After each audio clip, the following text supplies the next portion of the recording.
We know Jamey Heath is wise from the text messages we've seen from him between him and Justin Baldoni, Jen Abel, and everybody from the Wayfairer side of things. But just wait till you get a load of the attitude, just a little bit, that he gave during his deposition. But then again, the man was defending his wife, he was defending his child, and in fact, just defending his livelihood. It is upsetting at some points, I have to say. Some of the questions they ask that man is just downright disrespectful and ridiculous, but that's neither here nor there. Let's get into it. Hello there, beautiful people, and welcome back to another episode of F Around and Find Out. I'm your host, Elsie, and I am literally on a heater right now with a guest because today I have Notorious Raven, who is primarily on TikTok. She's also a YouTube girly, but like right now on TikTok. A lot of you know Raven because she was here earlier in my YouTube days, but a lot of you don't know that Raven is actually one of my first original OG supporters. When I say OG, when I had like 1,000 followers on TikTok and nobody knew who I was, Raven would watch my videos and quite literally fall asleep watching my videos. So it would go on the FYP. I kid you not. Like I literally messaged her one day and I'm like, oh my God, thank you so much. Because she would like everything I post. She would comment on everything. And she would do these lives where she would bring me on. And I got a lot of notoriety from there. A lot of people started following me from Raven's lives. And I can honestly say like she was like, if I'm not kidding, if I'm not being like dramatic, one of my first legit supporters. So I don't know why it took me so long to bring you here, but we hang out on TikTok mostly. But Raven, welcome to Fafo and Associates. How are you? I just want you to tell people really quickly, like, I know you do a lot of work, a lot of social justice, but what exactly about this case, I ask everybody who comes here, intrigued you or made you want to get into it? I think from the very beginning, it was just noticing the few things that I did. I tell people that I'm not from the film industry and I'm from a very corner niche part of the theater community, but just the things that she was saying were enough to make me understand that like we have to suspend a lot of reality to believe what she's saying. And so just from what I know from my experience in theater was enough to pull me into the conversation and has kept me here to this point. So we're going to get into the Jamey Heath deposition now. Raven is going to be the lawyer and I'm going to be Jamey Heath. All right, Raven, we pick up on page 38. Okay, thank you. Can you describe for me, what are your responsibilities as CEO of Wayfairer? I can quickly. The financial strategy of Wayfairer, what we're investing in, everything that has to do with that, investments, the way that we do our deals, where we are holding our money, anything of that nature. Creatively, projects that we do, are they in line with who we are? Are they good? The quality of it. There is more to it than that, but that's the basic. Also, our leadership and culture, how we walk, our purpose as a company, what our goals are, and to build relationship with others. What is Wayfairer's purpose as a company? We want to make art that lifts the human spirit, that makes the things that oftentimes don't have an opportunity to be commercial. They don't have to be commercial, but oftentimes they don't have a path. To give filmmakers, sometimes new filmmakers, opportunities to make movies, to tell stories that a lot of people may not see are worth telling. And as I say, and my CFO gets mad at me all the time, is we want to make things that I hate so much, the way they cut you off mid-sentence. Like, what is the point? Just let us finish reading what the page says. And when was Wayfairer founded, to your understanding? Wayfairer Studios? Yes. 2019. And if I use the term Wayfairer, I'm referring to Wayfairer Studios LLC, unless I say otherwise, okay? You got it. So it was a fairly new company. Yes. Were there any employees when you joined? Yes. How many? 1, 2, 3, 4, 5, 6, 7, around 10, maybe, somewhere in that realm. So when you were hired, what position were you hired into? As I stated, there wasn't a particular position. In the creative world, it's just more come and bring your creativity, your observation, your consultation, and kind of like see what that might look like. Well, at some point, you became president though, right? And then we jump from page 32 to 34, and then you again. How long did you hold that position? Until almost 2 years ago, or maybe a year and 8 months or so, when we brought on Tara Hanks. We gave her the title of president and I became CEO. So to be clear, at all times, I was with both titles, essentially the head of the company in that regard. They're just titles. All of these titles are just ridiculous to me, anyways.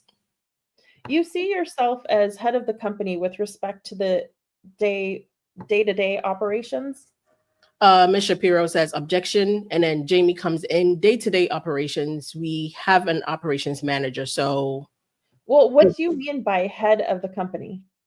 I just meant the top person that ultimately signs off on daily operations would be one of them.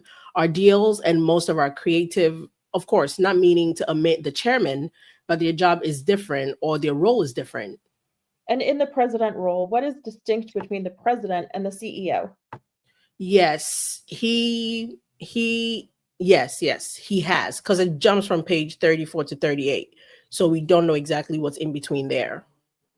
And then for VP of Creative, is that Angela Cardone? Yes, Has she held that position since 2023? she has. With respect to HR, is Cynthia Barnes Slater your head of HR? She is. You know, she describes herself online as retired. Is that not accurate? She retired from, she was head of HR of, I can't recall the company. It's like GMC or a big corporation. She retired from that. And then she does private working HR for smaller companies. So in a consultant role, essentially. Yes. And how long has she held that position? With Wayfairer? Yes. As long as I've been there. So Is she physically present in California? she is. She doesn't live in Illinois. No, let me rephrase that. Not as far as I know, but yes, she lives in California unless something's changed. And does Wayfarer have an office? Yes. Does Miss Barnes Slater work in Wayfarer's office? Not regularly. Does she work from home? Yes. Is there anyone in human resources other than Miss Barnes Slater? I know Mitts assist her in the operations level. Outside of that, no. Has Miss Barnes Slater always worked at home? Objection. Jamey says yes. Does she ever come into the office? Yes. How often? She does not have a schedule, so I would not be able to put a number on that. Can you give me an estimate? And then we jump from, I think that was page 38 to 54, which is a huge jump. And then I believe this is Jamey talking right here. So he picks up on different mini shapes. It could be because you were involved in just developing the project, but not involved in producing. It could be because you brought some money to it. There are distributors that, I think he's talking about executive producer credit here. There are distributors that if they distribute the movie and they would like an EP credit, and then there are vanity credits. Those are pretty much the distinctions. So you got a producer credit on It Ends With Us, correct? I did. Why did you receive a producer credit on that film? Let me ask you another question. You were provided a producer credit at the outset of that film, correct? It was not something that was provided at the end? Ms. Shapiro, objection. Jamey responds, correct. And what did you anticipate your role would be on that film for you to receive a producer credit from the outset? Objection again. Jamey responds, as I had mentioned, producers are in the sandbox doing the work, creatively, business-wise, and that was it jumps from page 50, whatever that was, to 138. So we're missing a chunk, and I hate that they do that. And then Jamey responds, absolutely. Okay, all right. But just to go back to, I want to make sure I understand. It's your understanding that indie movies just have no HR. Is that right? Objection from Ms. Shapiro. Jamey responds that they don't have HR departments, that they don't have a representative on set specifically, that's HR. That they don't have any human resources representatives? Ms. Shapiro objects. Jamey responds that typically the understanding is that you would go to one of your supervisors, production supervisor or the line producer or the AD. Also on call sheets, there are numbers of hotlines, and also you have your unions such as SAG and so on. Do you know whether there was a hotline provided to anybody who worked on It Ends With Us to call regarding human resources matters? I believe there was a hotline on all the call sheets that went out regarding if there was concerns of any matter, that there was a line. If there was a hotline, who answered that? I don't know. You don't know who answered the hotline? I do not. Did Wayfairer pay for someone to answer the hotline? Wayfair didn't, but it ends with us would have. It ends with us would have. Were you responsible at all for any of the financial management of It Ends With Us On a top level? at a top level? Okay. Do you have any recollection of ever authorizing or paying someone to man a hotline for the movie It Ends With Us? No, I would have not seen that specifically. You would not. And sitting here today, you don't know if that actually happened, right? No, I don't know if there, I don't know that sorry. No, I do know there was a hotline. There was a hotline. There was. Can we pause really quickly? Sure. So I don't know, Raven, you can help me out here because you had a longer conversation. So Raven and Alicia, who's also a creator on TikTok, had somebody who works on set, primarily in transport, but head sick, we're gonna call him. He's a musician as well, and he was on there and head sick. And both Alicia is a script supervisor who works on productions. She's actually worked with everybody in this case before. Not any other specifics were not given, but they also share the sentiment that every time you receive a call sheet, there is a hotline on there.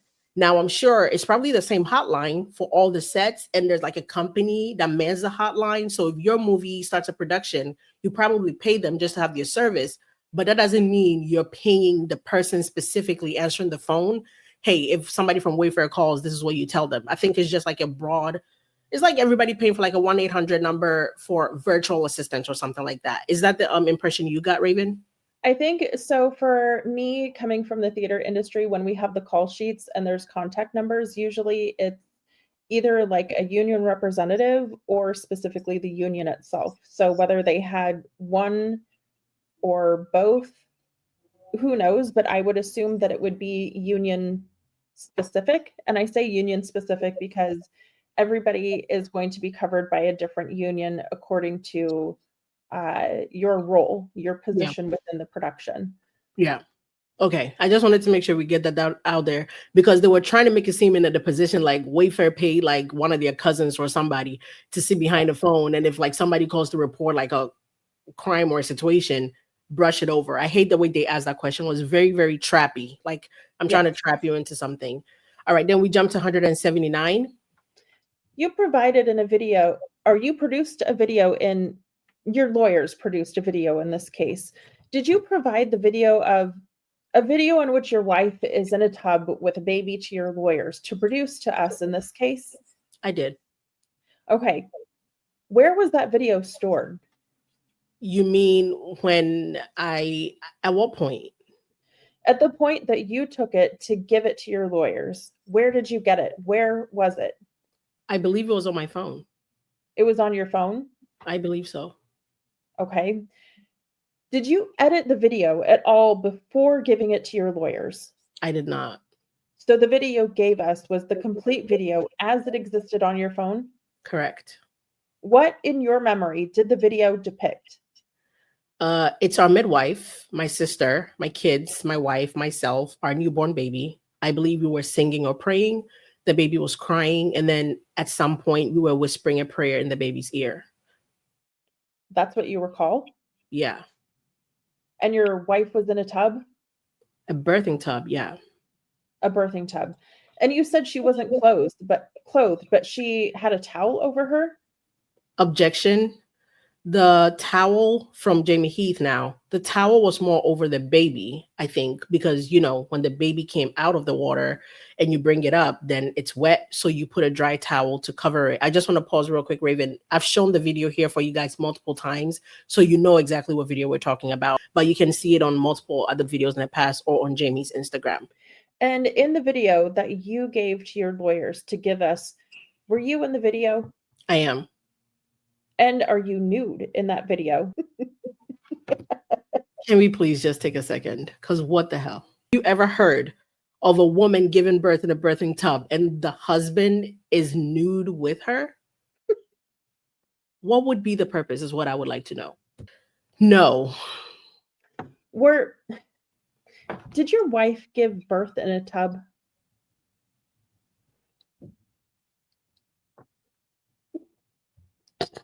Did she? Did she?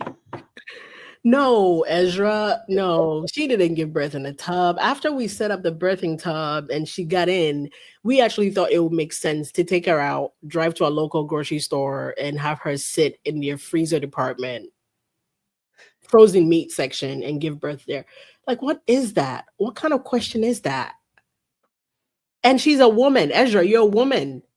And I like, I tried to defend it in another conversation because I was like, well, because in my mind for a second, I was like, well, maybe they're asking these questions because there's a jury and they're trying to like break through the layer of questionings a jury might have. And then I was like, wait a minute, we're not at jury yet. Never mind. This is too much. It's so ridiculous. This is so ridiculous. Let's be for real. Where did your wife give birth in a tub? Yes, she did. Were you in the tub when she gave birth? I was. And then we jumped from 170, whatever that was, to 197. And then Jamie picks up again, nothing. It seemed out of context. They were there filming and a lot of conversations happening. And so I did not think about that after that. And there's been some testimony about Mr. Sarowitz being at the set the day of the birthing video. I'm sorry, the day the birth scene was filmed. Yes. Shapiro, objection. And you recall him being there that day as well, correct? He was there later that day. I understand. But he was there on the set at some point during that day, correct? Correct. I'm going to hand to you what we've marked as Exhibit 9. Shapiro, there is already an Exhibit 9. And then Jamie, do you need this back? It's Exhibit 10. Exhibit 10 has been marked for identification. Jamie says, okay. And then he answers, we're now on 209. I don't know that she was in a state of undress. Do you have a specific memory of the incident that Miss Carroll, Miss Baker, and Miss Lively described? I do. Okay. And what is your memory of that incident? Well, this is day 2 of shooting. We had got a text that morning, maybe the night before, but it could have been that morning, from Miss Lively that she wanted to meet with me and Ange and Justin and Alex. We tried to have the meeting that morning. It didn't work out. We tried to have it that afternoon, several attempts, and we were not able to achieve. At the end of shooting, we were at the cemetery. I approached her and said, I know you wanted to meet today, but it's getting late, and suggested that maybe we do it the next day or something. She had said that she was going back to her makeup trailer. We could meet her there and we could have the conversation then. Not the conversation that she wanted to have in the morning, the conversation about whether or not we were going to do it then we're going to do it that night or the next day. So the conversation, just so I understand, was just about when the meeting was going to take place?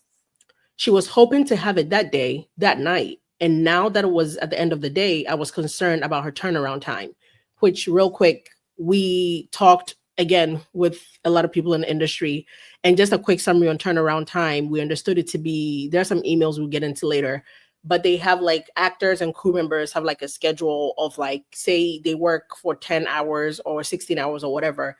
They have a turnaround time of 10 or 12 hours, which is from the time they show up to work and the workday ends. There needs to be 10 or 12 hours or whatever the agreed number is from the time they make it home to the time they show back up to work again. So the turnaround time would be between whenever the day had ended and she went to her makeup trailer. And that's why Jamie was trying not to have the conversation that night, because then the later she leaves set, the turnaround time doesn't begin till she's actually left the portal, which is what they call it, I guess. She's left set. So that's the turnaround time they're talking about. She would have needed to go home early enough to accumulate the 10, 12 hours to consider that she is properly rested, because you don't want to overwork her. Mm-hmm. Overwork Blake because she's working. Yeah. Extra hard. All right. You pick it up right here. So just to be clear, though, the conversation that you were going to have with Miss Lively in her makeup trailer, in your understanding, was about when this meeting was going to take place? Ms. Shapiro, objection. Jamie responds, whether we were going to do it that night or the next day. Okay. So the 4 of us, Justin, myself, and Gianetti, and Alex Sachs, all went to her makeup trailer. The 4 of us, I knocked, heard some sort of come in or yes, or some indication that led me to believe it was okay to open the door. So the opposite of what the 3 witnesses said? And then we jumped to 211, I believe. You asked me what? I just want to make sure I understand. They said, they all said, they said no, and you heard yes. Is that right? So Ms. Shapiro, objection. Jamey says, Ken, I don't. And then while Jamey's answering, we're going to assume right here, Ezra Hudson tried to interrupt him again because Alexander Shapiro then jumps in. Will you let him finish his answer? You asked him to describe his memory of the event and you keep interrupting him. Ms. Hudson? Well, I'm asking questions as he is providing the answer. Jamey says, would it be okay if I just give you my answer? Go ahead. Is that all right? Go ahead. I love the spiciness there. He's like, is that cool? Are you cool? Jamey then responds, so I then knocked, to be clear, with Justin and Ange and Alex with me at the bottom of her steps. I knocked on the door, heard some indication to come in. As I took a step up, I saw that she was leaned back. She looked what I thought was either maybe breastfeeding or nursing. I said to her, oh, it looks like you're busy. I can come back. As I turned around, she says, no, that's okay. We jumped to 212. You can come in, just look away. And I said, sure. Now, I never saw the front of her. I just saw this, which appeared to be, to me, a familiar position of her feeding or nursing or pumping. So then I walked over to the side, looked away. We had a 2-minute conversation, could have been 3 minutes, about whether or not we were going to have the meeting that night or the next day. I was trying to negotiate with her. Could we do it tomorrow? Because I was worried about the turnaround time and we would lose money, which is an implication. We would lose hours in the next day, which is an implication of money. We had a conversation back and forth. She eventually said no, she had to have it tonight and she would not waive any sort of turnaround time and do it off record. So I then left, walked down the steps out of the makeup trailer where Anne, Justin, and Alex were, reported to them she wants to do it tonight. I tried to convince her to do it tomorrow, but she wants to do it tonight. She walked out 4 or 5 minutes later, greeted us and said, hello. We went into her then trailer and we had a discussion about what she wanted to meet with us. And when she came to the trailer for the meeting, did she say anything about what had just occurred in her makeup trailer? She did not. This is on day 2. This is May 16th? May 16th. Did you ever learn that Miss Lively had a different view of the incident in the trailer prior to her testimony? I learned that her different view is when I read the CRD complaint. So you didn't hear any concerns raised by Miss Lively regarding this incident in the trailer on the second day of shooting until the CRD complaint? We had a conversation about it on June 1st, 2 weeks later, but not that there was a concern. Okay. And when you say we had a conversation about it 2 weeks later, who are you talking about? There was a conversation with Blake, Justin, myself, and Alice Sachs about she had got COVID and we returned to set. And we had a morning conversation before we started working. Okay, so if Miss Lively wasn't saying she was uncomfortable, what was your understanding of the reason she brought up the video? Ms. Shapiro, objection. Jamey responds, I can tell you what the interaction was and what I inferred from it. Sure. As she came back from having COVID, and as her text said, she wanted to get off to a as read, back to work on a solid track. She said to me that, Jamey, you know, when you walked up to me to show me that video with your wife, I thought you were showing me porn. I said, oh my God, I'm so sorry. Really? Oh my gosh. She was like, I know that it wasn't, but it startled me. I'm sorry, but you're a grown woman. It startled you? And again, Jamey specifically says in a timeline of relevant events, she was eating. She went up and said, hey, I want to show you this. She says, after I eat. So why would that startle you? I thought that's what you were showing me. I was like, oh my gosh, I'm so sorry. And then we moved on. She didn't say anything that was uncomfortable. She was just telling me that's what she thought. She recognized what she thought it was, that it was in fact what I showed her. And then she moved on to the next subject. We jumped to 223. Okay, this is what Miss Lively said. So you're disputing Miss Sachs' memory. Objection. No, I don't mean to dispute anybody's memory, okay? I can just only tell you what happened. That's not. Did Miss Lively discuss the trailer incident? She did bring it up, yeah. What did she say about it in your memory? After she had said something about, as I said, that she thought the video was at first was porn, recognized that it wasn't because it was not. She then said, also, when you came into the trailer a couple of weeks ago, I asked you to look away. And at some point you made eye contact with me.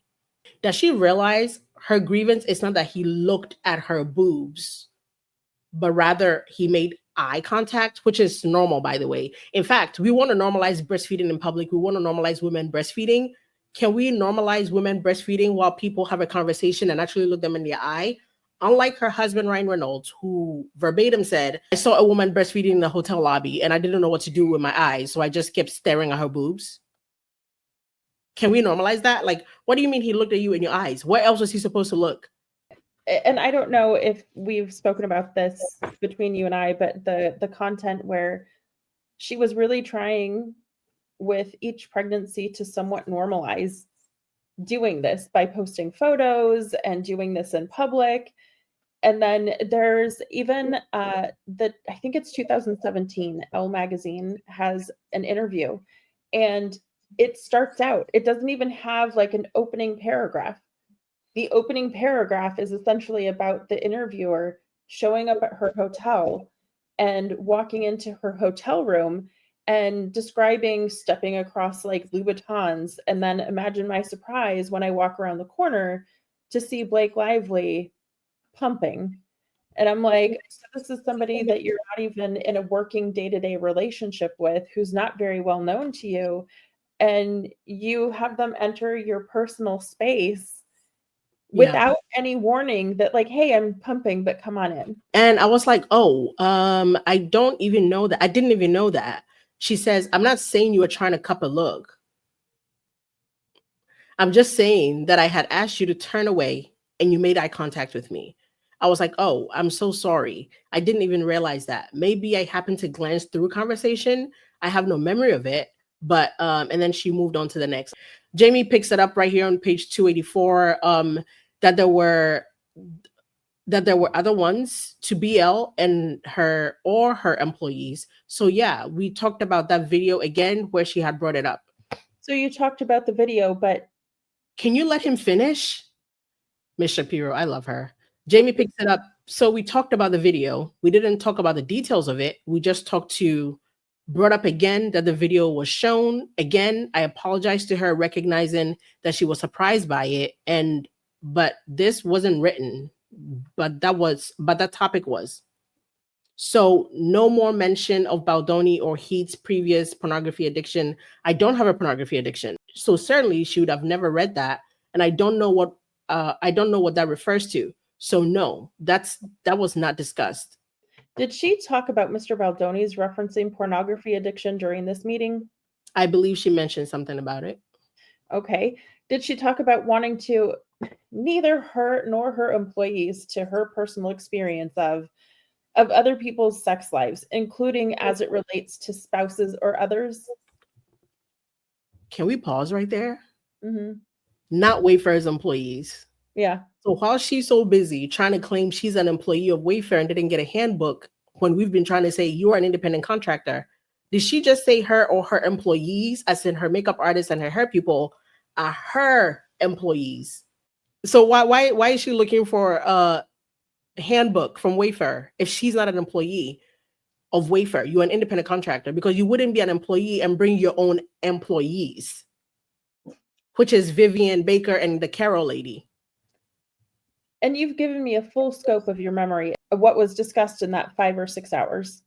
Objection. Jamey responds, no. A lot of it was Ryan belittling Justin. For 5 or 6 hours? A lot of it was. And when you say belittling, what do you mean by that? When she first started reading a couple of things and Justin was hearing this, taking this in and trying to make sense of it, he was frozen by hearing this stuff. And instead of, well, let me not say instead of, and his reaction was that he was being a coward, that what you do when a woman says this to you and points out these things, and you just stand up and you just apologize.